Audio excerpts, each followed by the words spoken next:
음, 1902년에 나온 책 한 권이 어떻게 미국을 대표하는 가장 상징적인 아이콘을 만들어냈을까요? 네, 바로 그겁니다. 오늘은 바로 그 책, 그니까 미국의 카우보이라는 신화 그 자체를 만들어낸 소설, 버지니언에 대해서 한번 깊숙이 들어가 보려고 합니다. 이 책을 쓴 오원 위스터가 서문에서부터 딱 이렇게 못을 박아요. 카우보이는 이미 과거의 인물이라고 말이죠. 시작부터 분위기가 되게 신화적이지 않나요? 그쵸? 꼭 무슨 전설 속 영웅을 소개하는 것 같아요. 바로 이 지점에서 진짜 궁금증이 생기는 거죠. 아니, 100년도 훨씬 전에 이제 끝났다고 선언된 인물이 어떻게 지금까지도 우리 문화 속에 이렇게 생생하게 살아 숨쉬고 있을까요? 그 비밀, 지금부터 한번 같이 파헤쳐 보겠습니다. 자, 첫 번째 이야기입니다. 마지막 낭만적 인물. 이 카우보이라는 신화를 제대로 이해하려면요, 그를 만들어낸 시대 배경부터 좀 들여다봐야 해요. 모든 것의 시작에는 바로 낭만이란 키워드가 있었습니다. 작가가 책에서 스스로 이런 질문을 던져요. 카우보이를 그냥 소치는 일꾼, 뭐 그런 노동자로 본 게 아니라는 거죠. 낭만과 모험의 마지막 상징, 바로 그렇게 본 거예요. 이 질문 하나가 카우보이를 신화의 자리로 올려놓는 아주 중요한 첫걸음이었습니다. 여기서 위스터가 진짜 재밌는 비유를 하는데요. 19세기 후반의 서부, 그러니까 와이오밍을 100년 전의 버지니아, 아직 길들여지지 않았던 그 초기 식민지랑 똑같이 봤다는 거예요. 말하자면 서부는 미국에게 있어서 새로운 시작이자 동시에 마지막 신화가 태어날 수 있는 유일한 무대였던 거죠. 자, 두 번째 이야기. 버지니안을 만나다. 이제 이 새로운 세상을 온몸으로 보여주는 주인공을 만나봐야겠죠? 근데 작가가 처음부터 이름을 딱 알려주지 않아요. 그냥 이 시대 그 자체인 것처럼 묘사할 뿐입니다. 소설 속에서 화자가 버지니안을 처음 딱 마주쳤을 때 느낌이 이래요. 옷차림은 뭐 먼지투성이에 낡아 빠졌는데 그 안에서 뿜어져 나오는 젊음과 힘은 도저히 감출 수가 없는 거죠. 첫 등장부터 카리스마가 정말 대단합니다. 이게 바로 버지니안의 첫 대사 중 하나인데요. 한 노인에게 짓궂게 농담을 던지는 거예요.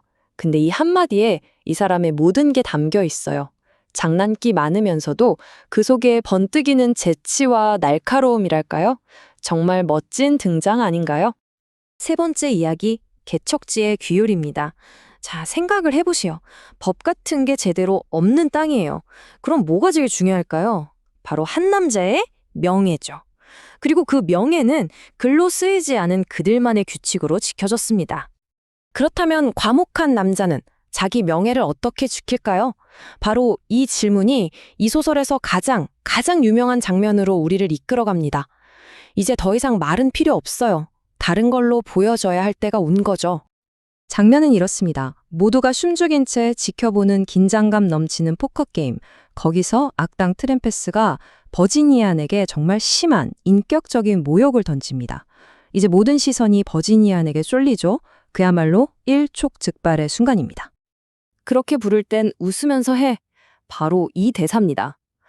와, 이 한마디가요, 이후 모든 카우보이의 이미지를 그냥 결정해버렸다고 해도 과언이 아니에요.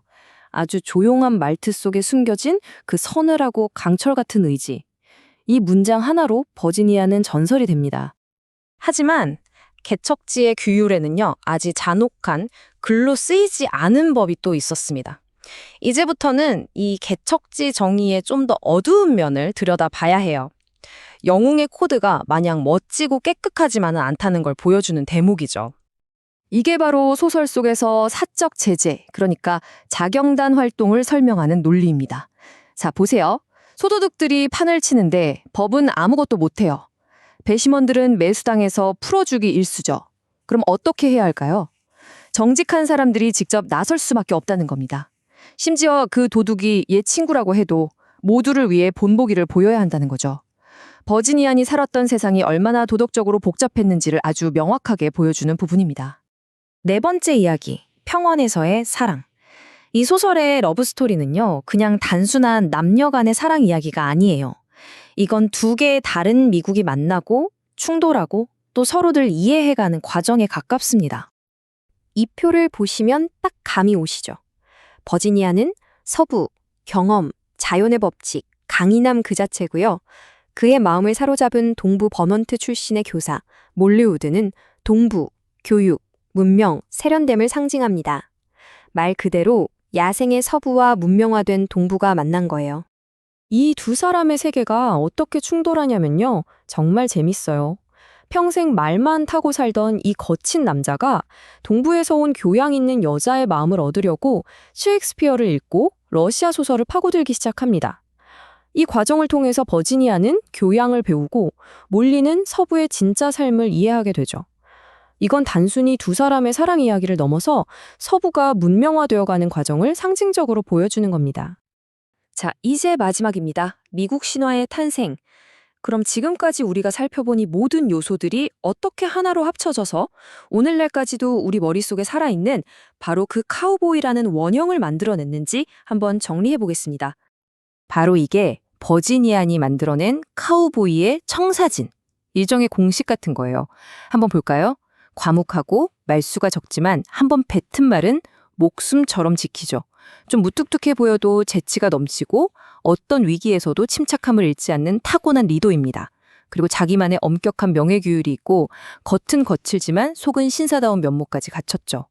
이 특징들이 이후 100년 넘게 수많은 영화와 소설에서 계속해서 반복되면서 우리가 아는 카우보이 이미지가 완전히 굳어진 겁니다.